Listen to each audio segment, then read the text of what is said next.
Hello all, I am Ruchi Bhatnagar from School of Computer Science and Application. Today I have give some lecture on the topic of data structure, that is stack data structure. Stack data structure. What is a stack?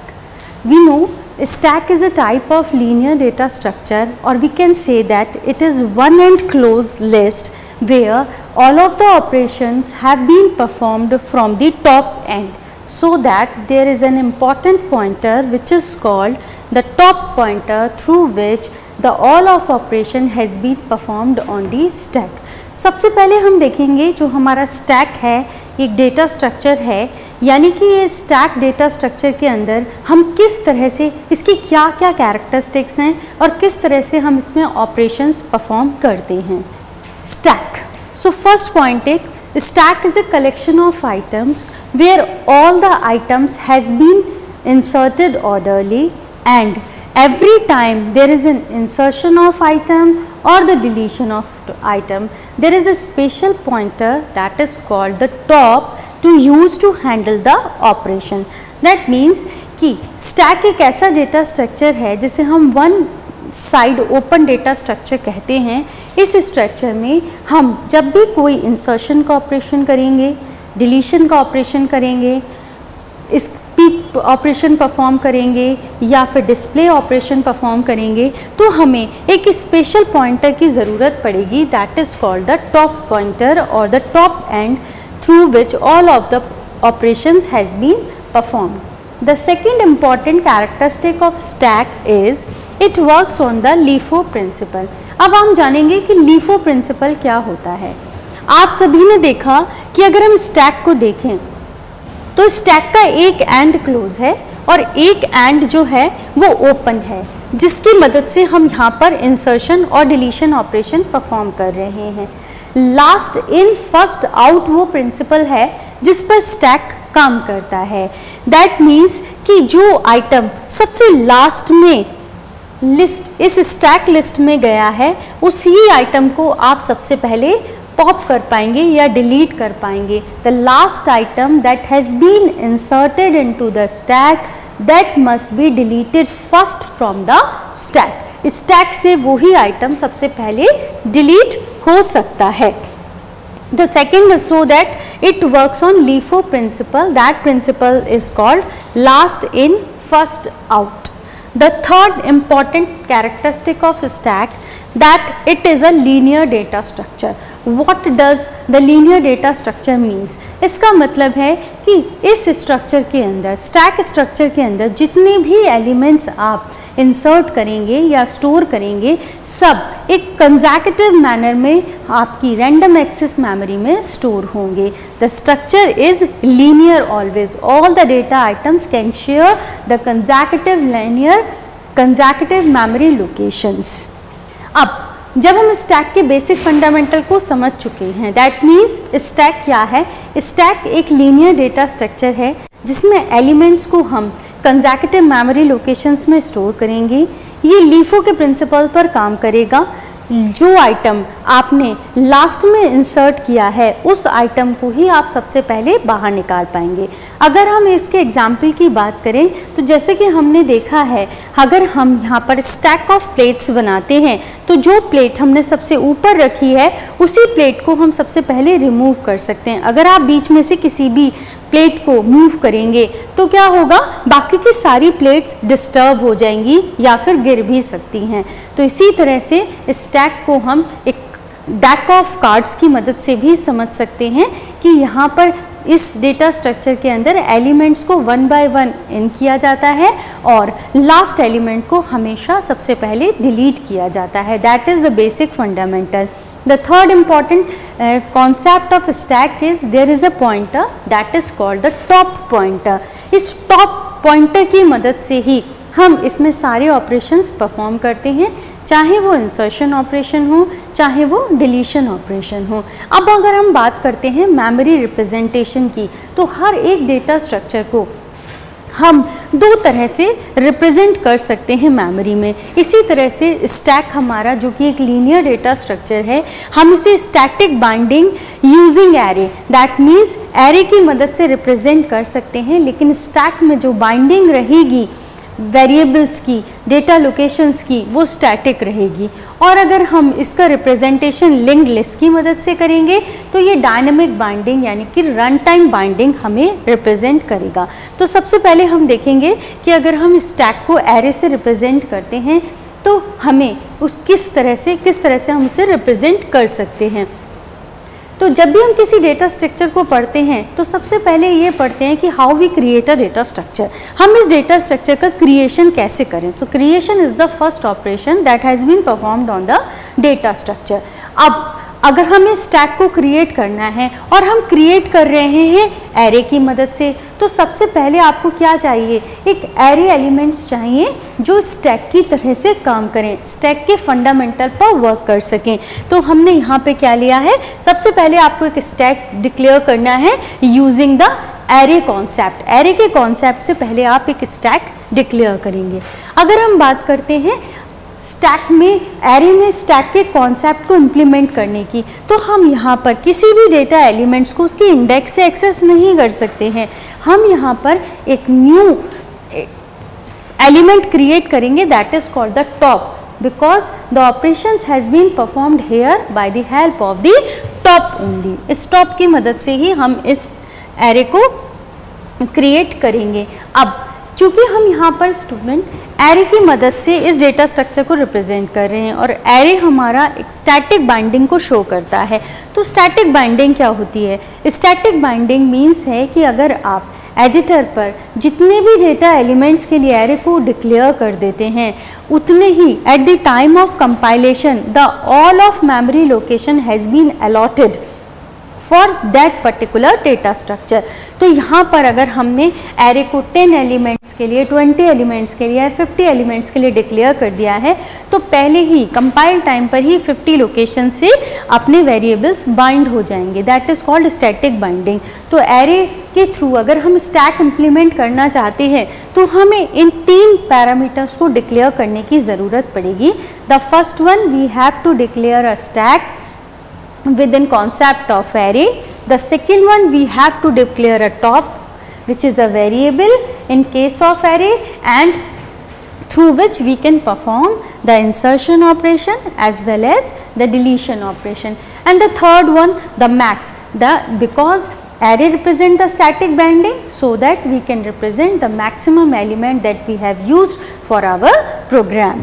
So here is the code for stack declaration. So first we have to create the stack or declare the stack with these 3 important syntax. The first one is has defined max 10.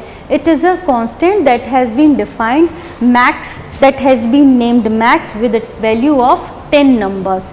तो यहाँ पर हमने max को एक constant define किया है जिसकी maximum range 10 है. The second one is the name of the array or the stack with a maximum 10 values, and the third variable that we have used here, top variable, integer top type with have -1 index, because when the stack is empty there the top pointer is lying on the -1. This is the array representation of a stack. अगर हम stack को represent करते हैं array से तो it will be show into the memory like that. जैसे कि हमने कहा कि हमारा स्टैक जो है वो लीनियर डेटा स्ट्रक्चर है, तो आप देखेंगे 0 1 2 3 4 5 6 7 these all the elements of the stack has been consecutive associated with each other। ठीक, इसके साथ ही साथ यहाँ पर index has been started from 0 to 7, that means there are total 8 elements which you can store in that particular stack. 50, 21 and 94, these are the elements that we have stored in the stack. हमने ये store किए हैं और देखिए क्योंकि 0 index पर 50 store हुआ है, फर्स्ट इंडेक्स पर 21 और 2 इंडेक्स पर 94, तो आपका टॉप पॉइंटर कहाँ लाई कर रहा है? Top pointer is lying on the to index. So instead of using the index value, here we can use the top pointer to address the values, to input the values as well as to delete the values. Now what is the operations that we perform on the stack? जैसे कि हमने आपको बताया, सबसे पहला और important operation होता है कि हम स्टैक को क्रिएट कैसे करें, किसी भी डेटा स्ट्रक्चर को क्रिएट कैसे करें। और हम यहाँ पर स्टैक को इम्प्लीमेंट कर रहे हैं किसकी मदद से?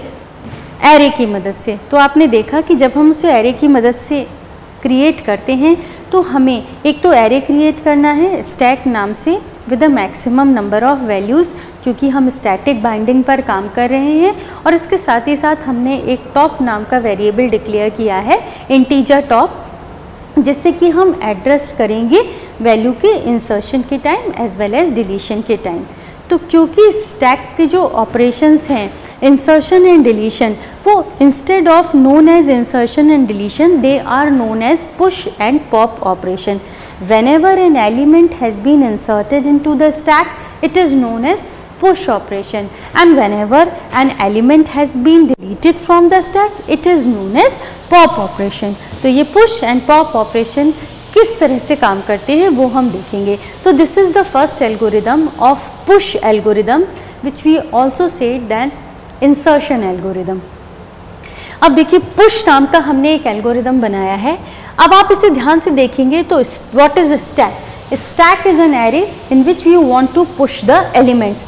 स्टैक वो एरे है जिसके अंदर हम इस एलिमेंट्स को पुश करना चाहते हैं, इंसर्ट करना चाहते हैं। What is top? Top here is a variable through which you can access और push all of the elements. इसकी मदद से ही हम यहाँ पर एलिमेंट पुश करेंगे। मैक्स स्टैक क्या बताता है? मैक्स स्टैक बताता है कि मैक्सिमम नंबर ऑफ एलिमेंट्स आप कितने स्टोर कर सकते हैं। जैसे अगर हम इस स्टैक की बात करें तो there are total 8 elements you have been inserted here. तो what is the maximum stack value of stack here? Here it is the 8 maximum stack value. The next is item.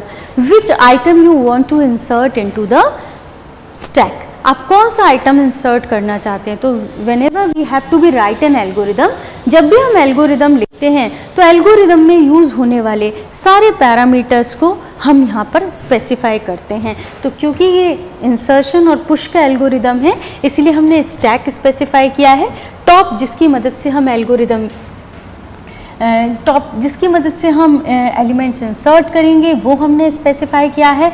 Maximum stack आपको बताएगा कि इस stack के अंदर maximum कितनी value store हो सकती है। एंड आइटम वो आइटम है जो आप पुश करेंगे इस स्टैक में। So that we have started at this first step. Whenever you want to perform insertion in any data structure, the first operation is to be checked the stack is full or is the stack is full. क्या stack full है? जब भी हम किसी भी insertion operation को data structure में perform करते हैं तो हमेशा चेक करते हैं कि क्या डेटा स्ट्रक्चर फुल तो नहीं है। अगर ये डेटा स्ट्रक्चर पहले से ही फुल है तो there is a no chance of insertion. तो सबसे पहले आपको ओवरफ्लो की कंडीशन चेक करनी है। तो स्टेप 1 में हमने ओवरफ्लो की कंडीशन चेक की है। अब देखिए ओवरफ्लो की कंडीशन आप कैसे चेक कर सकते हैं। अगर हम स्टैक को देखें तो अगर यहाँ पर टॉप की वैल्यू 7 हो जाए, if top becomes 7 and there will be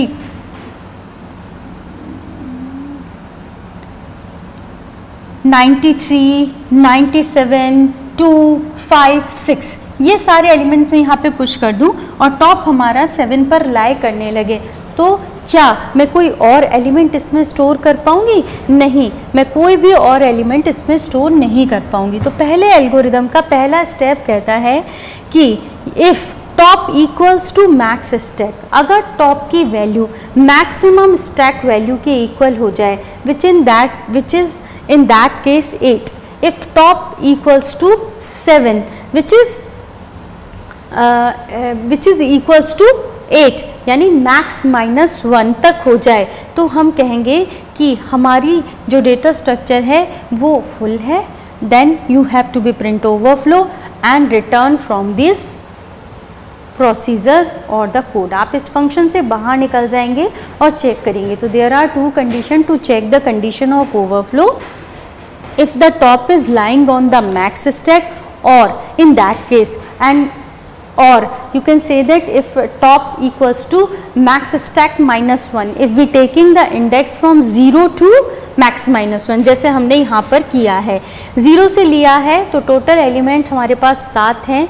तो अगर हम इसके अंदर ओवरफ्लो चेक करना चाहते हैं तो हमें चेक करना पड़ेगा कि if top equals to max minus 1, max stack minus 1, 8 minus 1 that is 7, तो हम कह पाएंगे कि ये स्टैक हमारा कैसा है, कंप्लीटली फिल्ड है। अब इसके अंदर और आइटम इंसर्ट नहीं हो सकते, so you can return from that particular function. तो this is the first step in the creation or in the insertion algorithm.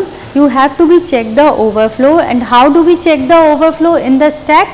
We can check the overflow by checking the value of the top. If top is lying on the max stack, or you can say that if top equals to max stack minus 1, then there is a condition of overflow and you can exit from the function. Now the second, if it is not happened, for example, if top is lying on the 2, so that you have to be first incremented the top. आपको क्या करना है insertion के लिए, top को पहले आपको third position पर लाना है। जैसे ही आप टॉप को थर्ड पोजीशन पर लाएंगे वैसे ही आप स्टैक टॉप पर जाकर डेटा आइटम को स्टोर कर सकते हैं, जो कि हमने एल्गोरिदम में किया है। Set top equals to top plus 1, जैसे ही आप टॉप को इंक्रीमेंट कर देंगे तो टॉप कहाँ लाई करने लगेगा, देखिए top is lying on the third position and third position is a empty position. तो थर्ड पोजीशन पर आप कैसे सेट स्टैक की third top position, stack what is stack top is a third position, third position पर item को आप push कर सकते हैं। तो that is called the insertion. आप इस आइटम को यहाँ पर स्टोर कर देंगे और आप एल्गोरिदम से फंक्शन से बाहर आ जाएंगे। For example, if top plus 1 करते ही टॉप की वैल्यू 3 हो गई है, स्टैक टॉप 3 पर if we want to insert 50, so तो 50 has been inserted here and top becomes 3। तो टॉप यहाँ पर 3 हो जाएगा और आपका आइटम 50 यहाँ पर इंसर्ट हो जाएगा। तो there is an simple algorithm for the push operation. In first step you have to be check the overflow condition. How do we check the overflow condition? We can check it by top. If top equals to max stack, or you can say that if top equals to max stack minus 1, there is a condition of overflow, you can return from the function. And if it is not, you can increment the top and then push or store the item at top position. So these two steps has been performed, the actual push operation into the stack. Clear? Now if we use a C function for the push operation, ultimately हम इन programmes का implementation कहाँ करेंगे, इन programmes का implementation करेंगे हम अपने functions में। तो अगर हमें पुश नाम का फंक्शन क्रिएट करना है अपने प्रोग्राम में तो हम क्या करेंगे, हमने वॉइड पुश नाम का फंक्शन क्रिएट किया है कि स्टैक लिया, जैसे मैंने आपको बताया इंटीजर टाइप का स्टैक है और हम एक आइटम इसमें पुश करना चाहते हैं। तो these two parameter that we have inserted from the main program. हमने सबसे पहले ओवरफ्लो की कंडीशन को चेक किया है। If top equal to max minus 1, अगर टॉप की वैल्यू मैक्स माइनस 1 है तो स्टैक फुल है और इसमें कोई और आइटम ऐड नहीं हो सकता and you can return from that push function. If it is not so, अगर ऐसा नहीं है तो आप टॉप को इंक्रीमेंट करेंगे और स्टैक टॉप पर जाकर आइटम को इंसर्ट कर देंगे, जैसे कि मैंने अभी आपको बताया। तो this is the insertion operation that we have performed in the stack. Now we talked about the pop operation. Pop means deletion operation into the stack. जिस तरह से हम किसी भी डेटा स्ट्रक्चर में डिलीशन ऑपरेशन को पढ़ते हैं, उसी तरह से स्टैक के अंदर डिलीशन ऑपरेशंस जो हैं वो पॉप नाम से जाने जाते हैं। तो अब हम देखेंगे पॉप यानी डिलीट करने के लिए क्या एल्गोरिदम है। तो जिस तरह मैंने बताया, pop is the name of the function, pop नाम का एक फंक्शन बनाएंगे। स्टैक आपको ये बताता है कि किस स्टैक एरे पर आप काम कर रहे हैं। टॉप वो एलिमेंट है जहाँ से आपको डिलीशन परफॉर्म करना है और आइटम वो आइटम है जिसे आप डिलीट करेंगे। अब जिस तरह हर डेटा स्ट्रक्चर में डिलीशन से पहले हम अंडरफ्लो की कंडीशन चेक करते हैं, उसी तरह हम यहाँ पर स्टैक में भी अंडरफ्लो की कंडीशन को चेक करेंगे। अब अंडरफ्लो की कंडीशन क्या बताती है? आप किसी भी डेटा स्ट्रक्चर से आइटम्स को डिलीट कर रहे हैं और आप देखते हैं कि अब डेटा स्ट्रक्चर एम्प्टी है, उसके अंदर कोई और डिलीशंस परफॉर्म नहीं हो सकते, तो this is called the condition of underflow. तो अगर टॉप अपनी सबसे इनिशियल पोजीशन पर लाई करने लगे, यानी कि टॉप की वैल्यू -1 पर आ जाए, तो हम कहेंगे कि हमारा स्टैक डेटा स्ट्रक्चर एम्प्टी है, no more deletions have been performed on that data structure. तो इसी तरह सबसे पहले स्टेप में हमने चेक किया है कि क्या टॉप की वैल्यू 0 है, और यू कैन से दैट कि क्या आपका टॉप जो है वो -1 पर लाई कर रहा है। ये देखिए इंटीजर टॉप इक्वल्स टू -1 लेकर हम यहाँ पर चले थे कि क्या टॉप -1 पर लाई कर रहा है। अगर आपका टॉप -1 पर लाई कर रहा है तो हम कहते हैं कि this is the condition of underflow and you can exit from that particular function. आप इस फंक्शन से बाहर आ जाइए, there will be no more deletions. अब यहाँ पर और कोई डिलीशंस नहीं हो सकते हैं। अब अगर ऐसा नहीं है, इफ़ इट नॉट सो, तो आपको क्या करना है, आप स्टैक की टॉप पोजीशन पर, यानी कि टॉप पॉइंटर जहाँ पर भी लाई कर रहा है, उस टॉप पॉइंटर से आपको उठाकर आइटम को सीधा डेटा को उठाकर आइटम नाम के एक वेरिएबल में स्टोर कर लेना है। तो टॉप को आपने स्टोर कर लिया और टॉप को आपने -1 कर दिया, तो दैट मीन्स टॉप अब वहाँ से पीछे लाई करने लगेगा। डिक्रीज टॉप बाय 1, टॉप को 1 बाय डिक्रीज कर देते हैं और फंक्शन से बाहर आ जाते हैं। चलिए इसे समझते हैं। यहाँ पर इस पोजीशन को देखते हैं। सपोज करिए कि अगर मुझे इस स्टैक के अंदर पॉप ऑपरेशन परफॉर्म करना है, so what can I do. अब सबसे पहले मैं चेक करूँगी कि क्या हमारी डेटा स्ट्रक्चर के अंदर अंडरफ्लो की कंडीशन तो नहीं है। कैसे चेक करूँगी? टॉप को चेक करूँगी। If top equals to -1, top -1 पर पॉइंट कर रहा है तो देयर इज़ एन अंडरफ्लो। क्या टॉप -1 पर पॉइंट कर रहा है? नहीं, टॉप इज़ पॉइंटिंग ऑन 2। तो अब मुझे सीधा टॉप स्टैक टॉप पर क्या आइटम रखा हुआ है, स्टैक की टॉप इंडेक्स पर 94 स्टोर किया गया है। तो 94 को उठाकर मैं डेटा आइटम में स्टोर करती हूँ। जैसे कि अभी हमने देखा, स्टैक टॉप पर से आइटम को पिक करिए और डेटा आइटम में स्टोर कर दीजिए। स्टोर करने के बाद आपको टॉप को क्या करना है, डिक्रीज करना है बाय 1। तो हमने यहाँ पर देखिए 94 को आइटम में स्टोर कर लिया और टॉप को -1 कर दिया, तो टॉप आ गया 1 पर। So the 91 is deleted from here and top is pointing on the 1। So this is called the pop operation. तो इस तरह से हम यहाँ में पॉप ऑपरेशन परफॉर्म कर सकते हैं। These two important algorithm for push and pop are the basic algorithm for the stack data structure. आइए अगर हम बात करते हैं सी फंक्शन की, सी के अंदर हम इस फंक्शन को कैसे परफॉर्म करेंगे। तो यहाँ पर हमने void pop नाम का एक फंक्शन क्रिएट किया है और इसमें स्टैक यानी कि एक एरे को पास किया है स्टैक नाम से। तो सबसे पहले हमने एक डिलीटेड आइटम नाम का एक वेरिएबल क्रिएट किया, integer deleted item. Underflow check करना हमारा काम है, तो हम चेक करें कि if top equal to -1 stack is empty and return from the pop function. तो टॉप अगर -1 पर पॉइंट करता है तो स्टैक खाली है और आप रिटर्न कर जाइए।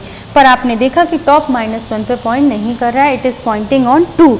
तो हम क्या करेंगे, डिलीटेड आइटम में जाएंगे और स्टैक टॉप यानी टॉप पर क्या वैल्यू थी 95, वो वैल्यू को उसमें हमने डिलीटेड आइटम में स्टोर कर दिया है। टॉप को डिक्रीमेंट किया है 1 बाय 1 से और प्रिंट कर दिया है कि डिलीशन सक्सेसफुली परफॉर्म्ड, हमारा आइटम डिलीट हो गया है। तो these are two important algorithm for the insertion as well as deletion which are the basics function for the stack. अब अगर हम बात करते हैं कि स्टैक का दूसरा रिप्रेजेंटेशन क्या है। The second representation of stack is it's dynamic representation, dynamic memory allocation. हम जानते हैं डेटा स्ट्रक्चर को डायनेमिक मेमोरी एलोकेशन हम देते हैं लिंक लिस्ट की मदद से, क्योंकि लिंक लिस्ट हमारा एक ऐसा डेटा स्ट्रक्चर है जिसमें मेमोरी रन टाइम पर एलोकेट होगी इंस्टेड ऑफ कंपाइल टाइम। यहाँ पर जितनी नोड्स हम बनाना चाहते हैं हम रन टाइम पर नोड्स को क्रिएट कर सकते हैं और रन टाइम पर ही उन्हें यूज़ कर सकते हैं। तो हम यहाँ पर the second non continuous memory location के बारे में पढ़ेंगे।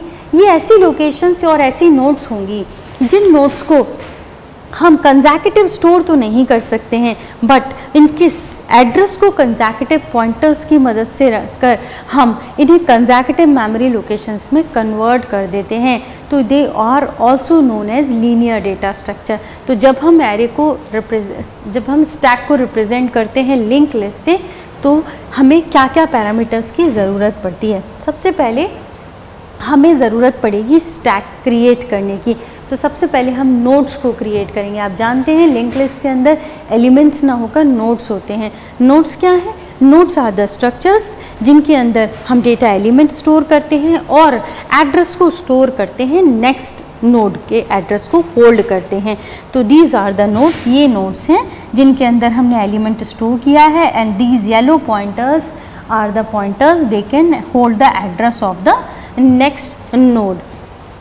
इन नेक्स्ट नोड की मदद से ही आप देख रहे हैं we can perform the consecutive memory locations को हम बना पाते हैं। और जिस तरह से हम जब लिंक लिस्ट को बनाते हैं तो सबसे पहले हमारे पास एक स्टार्ट पॉइंटर होता है जिस पे हम पहली नोड का एड्रेस स्टोर करके रखते हैं, क्योंकि अगर मेमोरी में हमारे पास फर्स्ट नोड का एड्रेस नहीं होगा तो हमें लिंक लिस्ट एक्सेस करना इम्पॉसिबल हो जाएगा, क्योंकि हम पहली नोड को ढूंढ नहीं पाएंगे। सो दैट हमने यहाँ पर इस टॉप पॉइंटर की मदद ली है। Whenever we have created a node we can add the address of that node. हम उस नोड का एड्रेस उसे देते जाएंगे। तो यहाँ पर हमें क्या चाहिए स्टूडेंट, यहाँ पर हमें एक ऐसा स्ट्रक्चर बनाना है जिसके अंदर नोड का स्ट्रक्चर क्रिएट करना है लिंक लिस्ट के थ्रू इसे रिप्रेजेंट करने के लिए।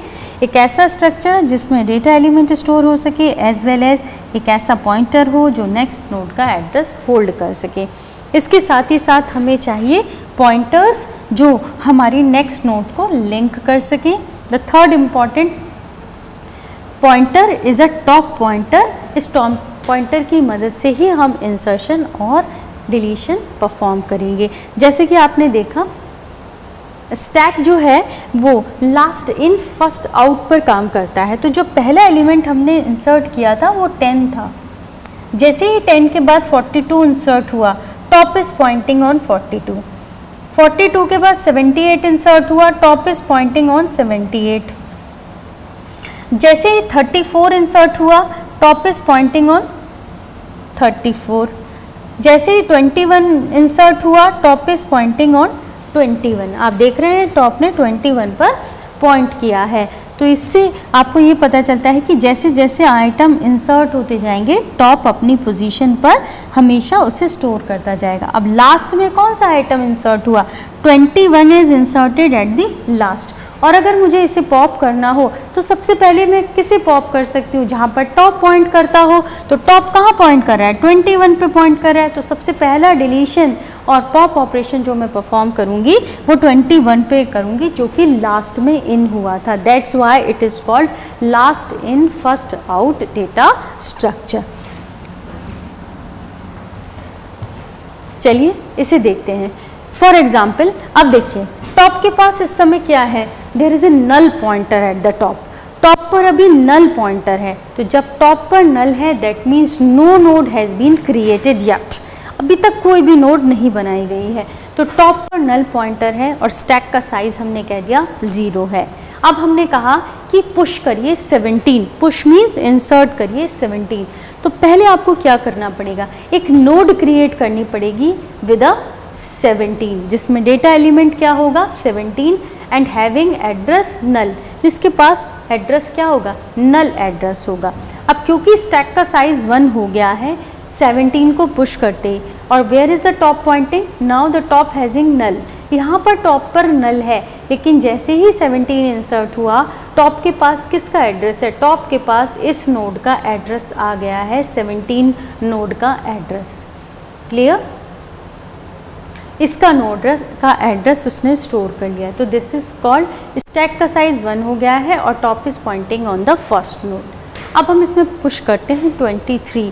तो हमने देखा, जैसे ही मैंने अभी आपको समझाया, हमने 17 के बाद 23 पुश किया, तो जैसे ही 17 के बाद 23 पुश किया तो एक नई नोड हमने 23 से बनाई है, 23 को एड्रेस दिया है 17 का, और टॉप कहाँ पॉइंट कर रहा है, top is Poynting on the 23। अगर हमने यहाँ पर आगे 97 इंसर्ट किया है, 17 इज़ हेयर, 23 इज़ हेयर, 97 को देखिए, 97 इज़ अ न्यू नोड जिसके पास एलिमेंट की वैल्यू 97 है and it has the address of 23। But now where is top pointing, इससे पहले टॉप 23 पर पॉइंट कर रहा था, अब कहाँ पॉइंट करेगा, 97 पर। तो अगर हम इसी तरह से और नोड क्रिएट करते जाते हैं 1 बाय 1, तो जो नई नोड्स क्रिएट होती हैं उन पर पुरानी नोड्स के एड्रेस को रेफरेंस करते हैं, as well as top is always pointing to the new node. Top हमेशा नई नोड पर पॉइंट करता रहता है। अब अगर हम यहाँ पर पॉप ऑपरेशन चलाते हैं तो आप देखिए टॉप कहाँ पर पॉइंट कर रहा है, top is Poynting on the 97। तो सबसे पहले जो आइटम डिलीट होगा, पॉप होगा, वो कौन सा होगा, 97 होगा। तो जैसे ही हम यहाँ पर पॉप ऑपरेशन परफॉर्म करेंगे, top has been deleted 97 and so that now the top has been pointing on the 23, जो कि आप यहाँ पर देख रहे हैं, टॉप आपका 23 पर पॉइंट होने लगा है। तो by this way the stack as a linked list has been stored into the memory and perform the push as well as pop operations through the linked list। अगर हम इससे देखें, सपोज करिए कि ये हमारी एक और लिंक लिस्ट है जिसमें हमने 45, 60, 32, 78, 26, 30 सब आइटम्स स्टोर किए हैं। अगर मैं आपसे पूछूं कि विच item is first inserted into the stack, कौन सा आइटम सबसे पहले इंसर्ट हुआ था, so the answer is 30 is inserted first. सबसे पहले 30 इंसर्ट हुआ था एंड देन 26, 78 इस ऑर्डर में एलिमेंट इंसर्ट हुए हैं। और अगर हम आपसे कहें कि टॉप पर इस समय पहला आइटम कौन सा है जो डिलीट होने के लिए तैयार है, क्योंकि टॉप 45 पर पॉइंट कर रहा है, तो हमारा सबसे पहला आइटम जो है वो 45 ही इसमें से पॉप हो सकता है। तो आप देखिए, अगर मैं इस पर पॉप ऑपरेशन परफॉर्म करती हूँ तो 45 को हम रिमूव करेंगे और top is now pointing on the 60 जैसे कि यहाँ पर है। और अगेन अगर आप एक पॉप ऑपरेशन परफॉर्म करते हैं तो क्या होगा, तो पॉप ऑपरेशन परफॉर्म करते ही ये आइटम जो है deleted item will be stored at the, this item has been stored at the deleted item और top is now pointing on the 32 जैसा कि यहाँ पर हुआ है। तो इस तरह से इसमें हम पॉप ऑपरेशंस परफॉर्म कर सकते हैं। और इससे पहले हमने बात की, अगर आप पुश ऑपरेशन की बात करते हैं तो push has been perform like that, create a node and give the address of the node to the top, create an another node, whenever you have created a new node, जब भी आप नई node बनाएंगे उसको पुरानी node का address देंगे और नई नोड का एड्रेस दे देंगे हम टॉप को। तो by this way the pop and push operation has been performed in the stack. There are some important applications of stack. इस तरह आपने समझा कि स्टैक एक ऐसा डेटा स्ट्रक्चर है जिसे हम लीनियरली बोथ वेज स्टोर कर सकते हैं। आप चाहें तो स्टैक को एरे की मदद से क्रिएट कर सकते हैं, आप चाहें तो स्टैक को क्रिएट कर सकते हैं लिंक लिस्ट की मदद से, but it will totally dependent upon the application needed. ऐसे सारे एप्लीकेशन जहाँ पर स्टैटिक बाइंडिंग की नीड है, जहाँ पर आपको वेरिएबल्स का नंबर पहले से ही पता है, वहाँ पर आप स्टैक को क्रिएट करेंगे एरे की मदद से स्टैटिक बाइंडिंग के थ्रू। और जहाँ पर आपको नोड का नंबर पता नहीं है, आप रन टाइम नोड्स को बनाएंगे, वहाँ पर आप नोड्स को क्रिएट करेंगे लिंक लिस्ट की मदद से।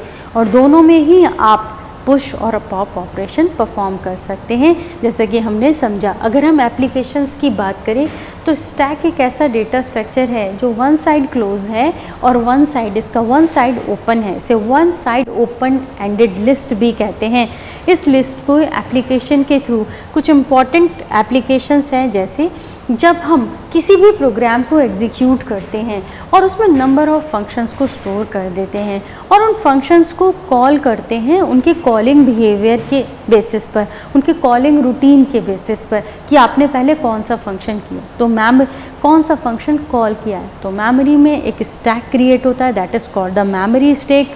वहाँ पर सारे फंक्शन रन टाइम पर स्टोर हो जाते हैं।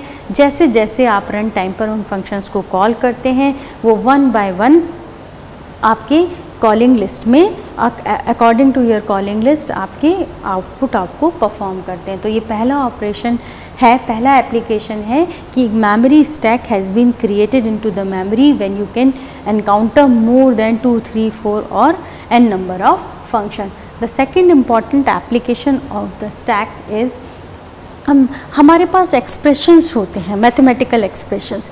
मैथमेटिकल एक्सप्रेशंस में हम एक्सप्रेशंस को one notation to another notation easily convert कर सकते हैं with the help of stack. For example, जैसे हमने अगर हमारे पास कोई भी एक्सप्रेशन इन फिक्स नोटेशन में है तो we can easily converted into postfix. अगर हमारे पास कोई इनफिक्स नोटेशन है तो हम इसे प्रीफिक्स नोटेशन में कन्वर्ट कर सकते हैं। तो that is an very important use of the application कि without the need of the board mass, with the help of the stack you can convert the functions as well as execute them. आप किसी भी function को एक expressions को convert कर सकते हैं अलग नोटेशंस में और उन्हें स्टैक की मदद से बहुत आसानी से एग्जीक्यूट कर सकते हैं।